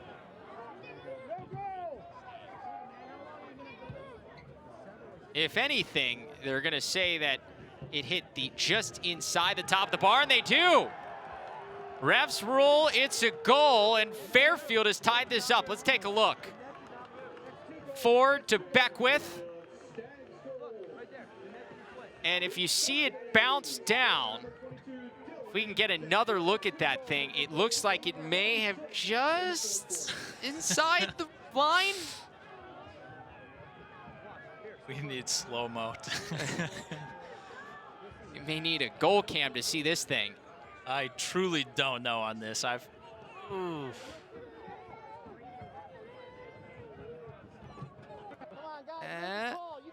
Yeah, oh yes, yeah, it's in. There it is. You can see. There's. It looks there. Oh, there's definitely separation between that white line. Good call. And the turf in there. And that's it. Hey, amazing call. Yeah, that is. I mean, that thing was flying off the pipe.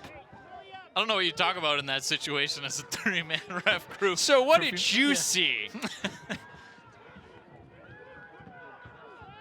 Unless you can one of them saw the goal. Unless you can slow this thing down in live time in your mind, I don't know how they figured that out, but they did. And Adam Reestis holds on to it here for Fairfield. Yeah, unless the refs have one of those Black Mirror replay chips in their mind. They're just kind of talking, and one of them got it right, convinced the rest of the crew. Great call. And a great shot by Beckwith. Hey, a reminder for you, start your lacrosse Saturdays with LSN College Central here on Lax Sports Network. 11:30 a.m. Eastern every Saturday. She is saved by Donnelly and turned right back over here to Fairfield. Getting you ready tomorrow for all the biggest games around the country. Don't let your game day begin without checking out LSN College Central, only here on Lax Sports Network. 11:30 a.m. tomorrow. We'll set the stage for all the big matchups, including that big one in the Ivy League. Yale and Cornell, a couple of top 4 teams doing battle not far from here in Fairfield in Connecticut. Yeah, that's going to be a great one. Looking forward to that. Dylan low wing Beckwith. Again. Oh, he had his man there on the doorstep as Ford couldn't finish. Feels like that's the first time they've really drawn the defense away from the crease off that move. But they got to look to attack elsewhere from that weave offense at the midfield, because Utah's defense, their poles are so rangy. They're covering a lot of space, really denying those looks too. Oh, we've got a good one here midway through this 4th quarter, all knotted up at 8 apiece. Travis Eldridge, Joe Keegan with you here in our CAA Game of the Week. The first-year program Utah looking to get back above 500 at 5-4, while Fairfield is looking to get above 500 as well, sitting at 3-3 entering this one of their final tests before CAA play. And Fairfield defender just ran all the way through that pick, and then we've got a flag down and an extra man coming for the Utes. Yeah, he ran through that up high. I don't think it was intentional. He just might not have seen it coming until the last second. Perkins swims behind, backside to Sexton. He couldn't cash in, and because of the crease violation on Sexton, we're going to get our flag. There it is. Yeah. Got up underneath that face mask. Yeah, tall guy running through a bit of a shorter pick. Hey, credit Brian Cosgrove on doing a battle with Josh Stout tonight, because Cosgrove, a typical long stick midfielder for this Fairfield defense, asked to play close with some of the pieces they've been missing at that end of the field, and he's done a pretty good job so far tonight.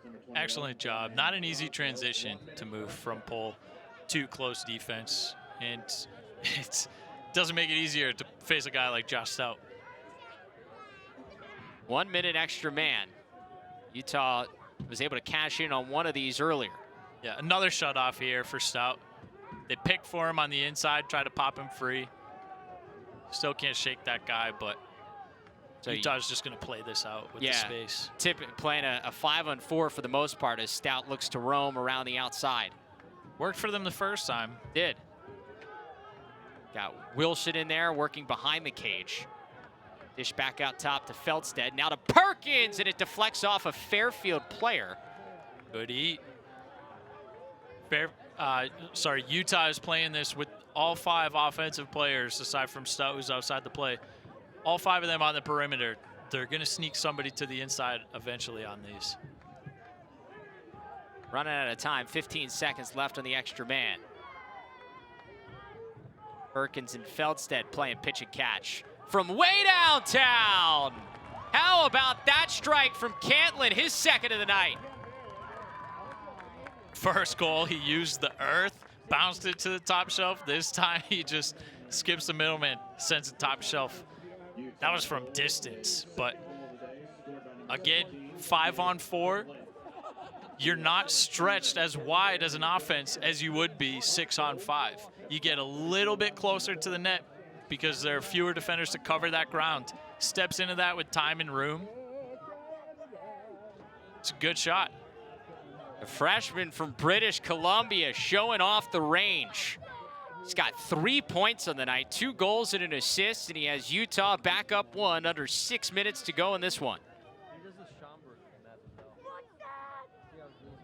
It's a huge goal by Utah because I think Fairfield's 6-on-6 defense has really dialed it in lately to get those, capitalize on those extra man opportunities, and whatever fast break opportunities they can get down the stretch will be huge. But credit Fairfield, just as I say that, for figuring out this Utah face-off unit. They get the face-off win, which they have been stellar, 16 of 21 on the night, but a turnover there in the clear gives it right back to the Utes. They can use some time here on this offensive set. Gets tougher as the night goes on to make those full field clears. Utah's just making them work. Let's see if they can capitalize off this.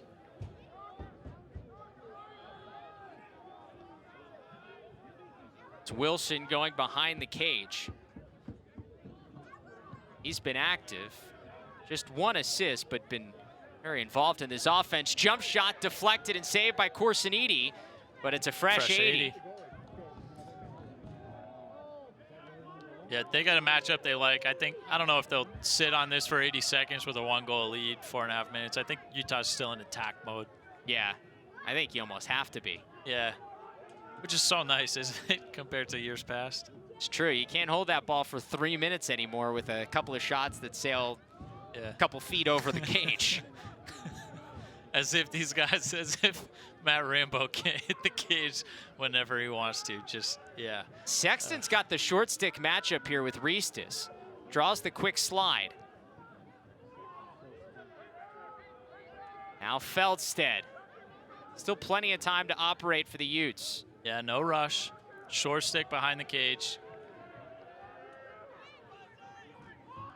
Sexton to Wilson. What a shot from from Perkins, but Corsiniti up to the challenge. I don't know how he saw that thing coming. Yeah, that was an unpredictable release. I think that's the Canadian egg roll. That was a nifty move by Perkins, but great defense by Fairfield. They slid from that mirror to that invert and really covered up the inside. Just able to clear, and we're all tied up. Give Corsiniti an assist. Beckwith with a hat trick. Wow, the rare goalie assist. And Beckwith, if you add up the shot clock, time that's ran off the clock, off all 3 of his goals, he's scoring, 5 seconds into the clock, 10 seconds in. Early offense has been when Beckwith has been at his best. Corsiniti only had a second left to get it over midfield just in time, and Dylan Beckwith puts it home. The Texas hat trick, his 4th goal of the game. 4 goals for Dylan Beckwith. He's doing it as a step-down shooter, doing it off the ride for himself, and then doing it off the full field clear. On a face-off win, Fairfield a chance to go in and transition. Beckwith wanted more, but no backup. Wow, Utah ball. And Beckwith knows that he didn't have any backup there. That's a tough shot to take. The rare run out for Utah. Usually it's the dive out. This time they didn't have to put all the energy in. Reminder, coming up after the end of this one, you've got Lacrosse now every night, 9 p.m. Eastern.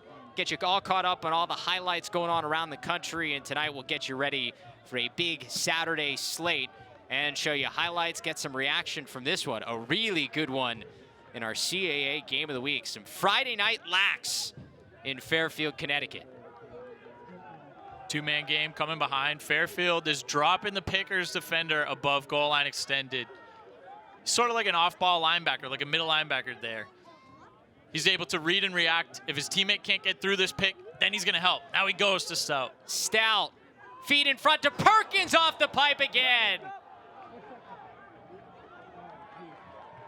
The pipe may be undefeated tonight. Yeah, well, one got by One got by it. It has been Just unbelievable. A big hit. Huge. Cahey loses it. Stout and Corsiniti again. Holy cow. Wow, the only thing that's come up more clutch than the pipes has been the goalies. Corsiniti with a huge save. We said you can't defend a failed clear. Well, you can if your goalie makes a stop like that. He's now up to 13 different saves. Donnelly's got 14 at the other end. These guys have seen a lot of rubber, and they've been standing tall. I really like that heads-up look, though. On that original shot by Perkins, Stout feeding in there. Here comes Corsiniti. He's got an assist. All of a sudden, he wants to play offense, and his team will give him time to get back in the cage. Under 1:30 to go, 50 seconds left on the shot clock. So no matter what happens here is Fairfield takes a timeout. No matter what happens here, Utah, if they can just hold steady and get a stop, will get the ball back if they can make sure they don't give up a rebound. Absolutely. There's time for 2 possessions here. Even if they let up a goal, we're going to see a face-off.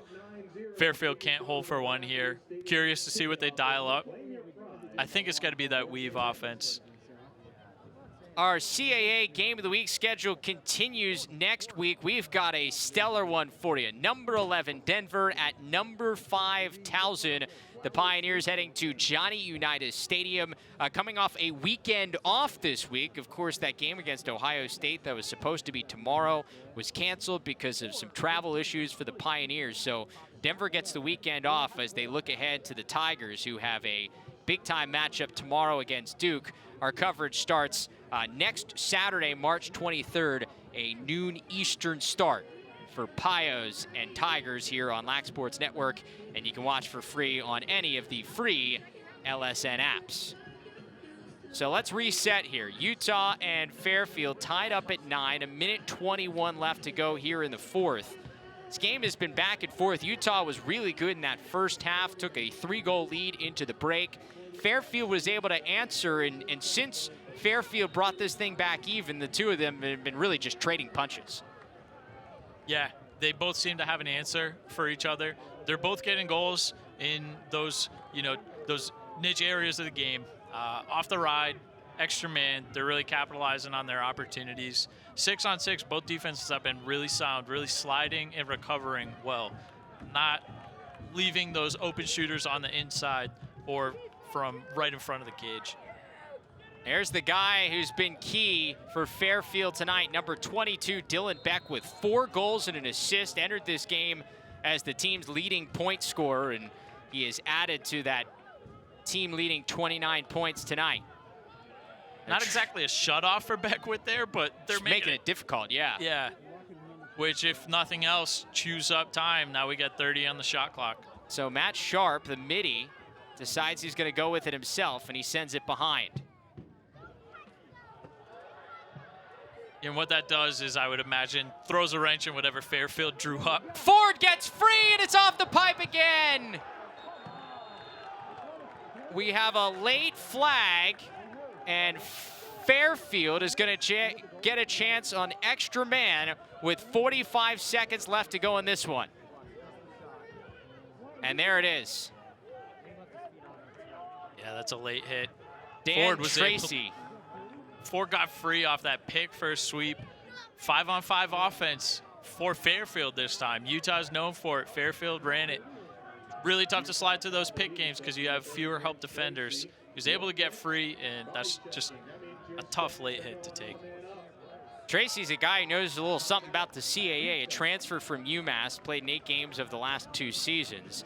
And with the Utes going man down, Coach Holman and company want to talk things over. They take a timeout. So a minute extra man coming with 45 seconds.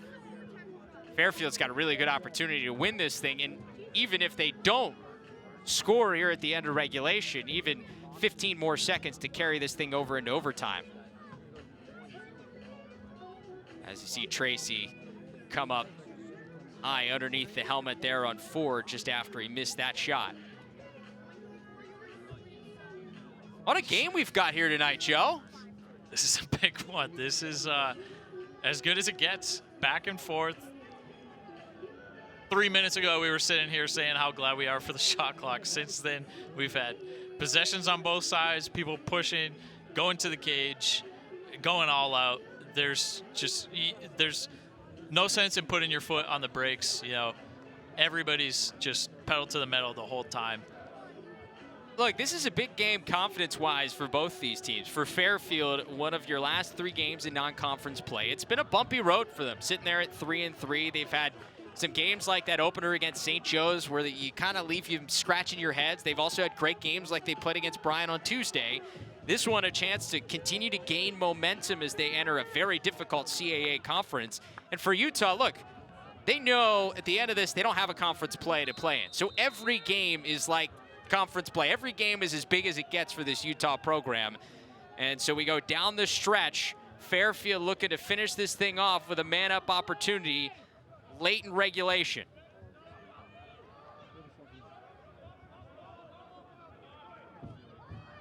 Beckwith, Stroud.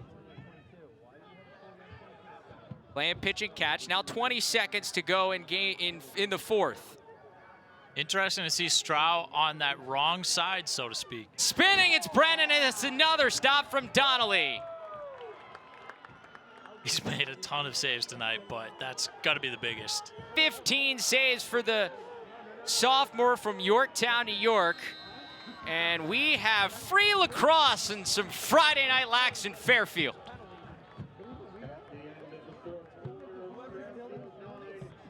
The 15th save of the night for Liam Donnelly secures the end of regulation for Utah as we are knotted up at 9 apiece.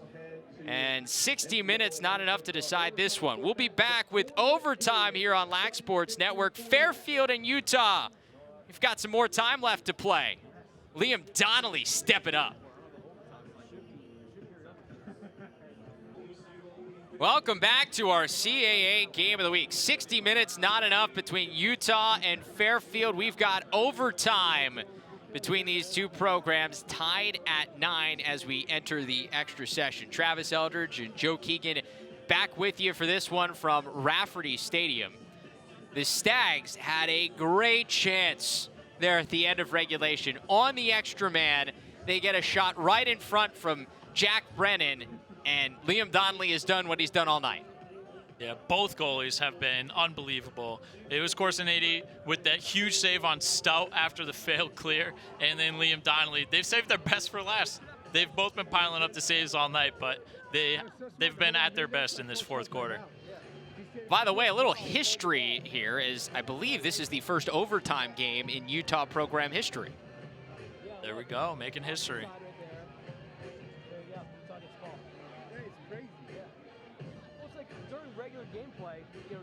Looks like it's going to be Utah ball then. Yeah, because with the extra man, Fairfield still has about 15 seconds on that man up that will carry over here into overtime. But Utah was holding on to the ball at the end of regulation. And that's huge if you're the Utes, because not only did you get the stop, but you avoid a face-off, which, despite the fact they've made things interesting there, Fairfield has dominated that stat throughout the night. Yeah, 17-5 at the face-off X. It might not really be that when you factor in the possessions that Utah's won back and been able to turn into full field clears, but you'd rather have the ball than be facing off, for sure. And so they're going to kill off this man up. We are back to even strength, and Utah will get the first opportunity to win this thing in overtime. They're so diverse in their offense. Who do they go to initiate? And a quick timeout for the Utes as they want to talk things over now that they've gotten the penalty wiped away. Gantlin was a guy who had the ball in his stick at the time of that timeout. He's been able to create tonight. I like his dodging game, that Canadian style, always attacking the middle and improving your angle. And he's shown the ability on those 2 goals that he's had so far tonight. He doesn't need a lot of room to get that shot off toward the top of the box.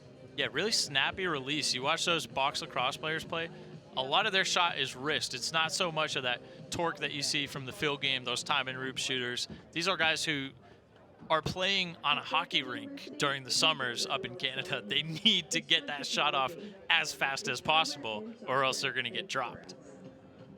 Let's take a look back at the end of regulation, because this is such a good chance here as Dylan Beckwith sets up Jack Brennan in front, and just able to slide over is Liam Donnelly, despite Brennan trying to go on the bounce shot.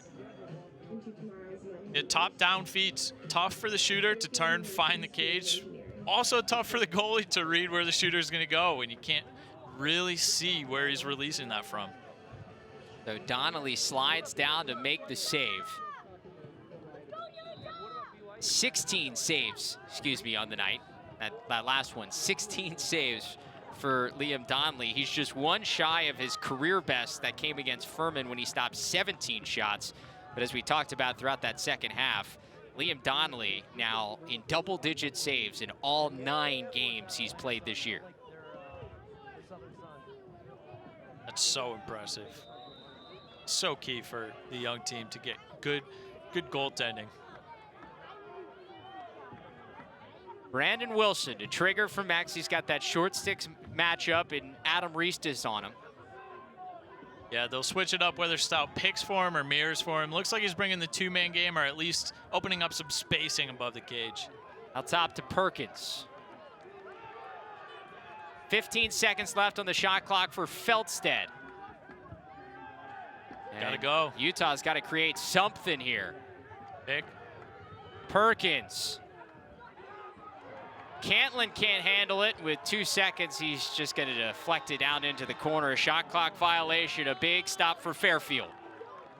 Huge stop, huge help from the Pickers defender there for that sweep. I think your pick rules change a little bit defensively as the shot clock's winding down. Under 10, you got to switch. You can't stand there as your teammate gets picked off and his man runs for a sweep. Matchups, toss them out the window. It doesn't matter who's guarded by a short stick. You know, a lot of teams will use the pick game to change that and get a mismatch. It doesn't matter with under 10 on the clock. Great defense by Fairfield. On Tuesday afternoon, it was Taylor Stroud, the hero for Fairfield. Scored his 6th goal of the game, which ended up being the game winner. Step down from Ford.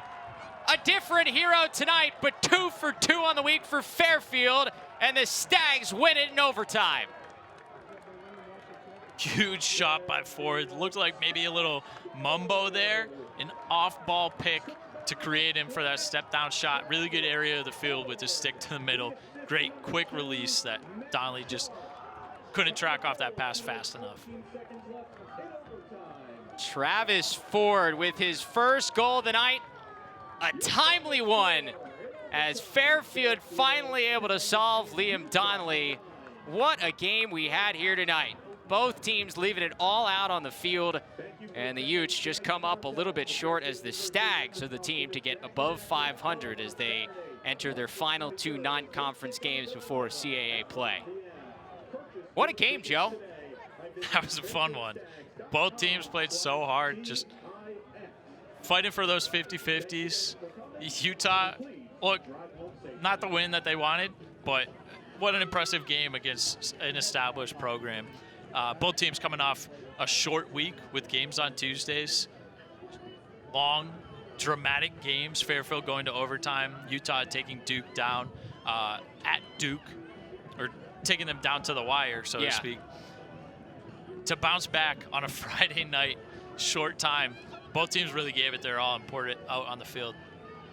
We were saying it all week here at LSN. Utah, not your typical first-year Division I program, and certainly showing that tonight against Fairfield, but they come up just a little bit short in overtime. So once again, your final score, Fairfield 10, Utah 9 in OT.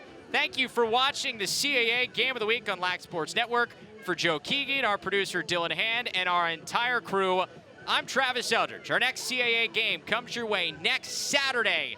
Towson hosting Denver in a blockbuster. We'll see you then. But for right now, we send you right back inside the LSN Broadcast Center.